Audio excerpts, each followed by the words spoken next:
Pessoal aí do primeiro ano D, né, vamos corrigir aqui as nossas 3 questões.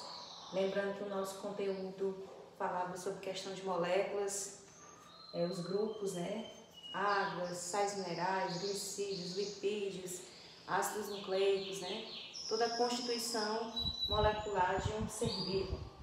Aí vem a primeira pergunta, né, quais são os 3 grandes grupos de carboidratos? Só lembrando que os carboidratos são os açúcares, popularmente conhecidos como açúcares, mas também tem o nome de glicídios e ainda são conhecidos como hidratos de carbono, né? Porque na sua constituição tem o hidrogênio e carbono, ok? Os 3 grupos que nós temos, né, na classificação dos carboidratos são os monossacarídeos, disacarídeos e polissacarídeos, né? A lógica aqui é bem simples.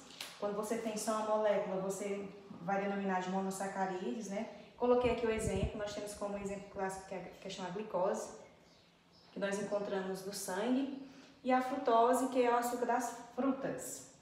Quando você tem mais de uma molécula, mais de uma ose, né, no caso, você vai ter um disacarídeo, né? Esse disacarídeo, o próprio prefixo aqui já está bem representando bem, né, que é o di, quando você tem duas moléculas. Um exemplo aqui clássico, o açúcar comum, né, que é a sacarose.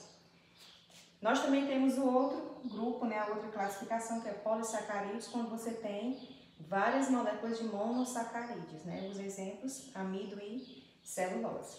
Na segunda questão, ela pedia para você citar os 2 tipos de ácidos nucleicos existentes. Então, nós temos o famoso DNA e aí nós temos também o RNA.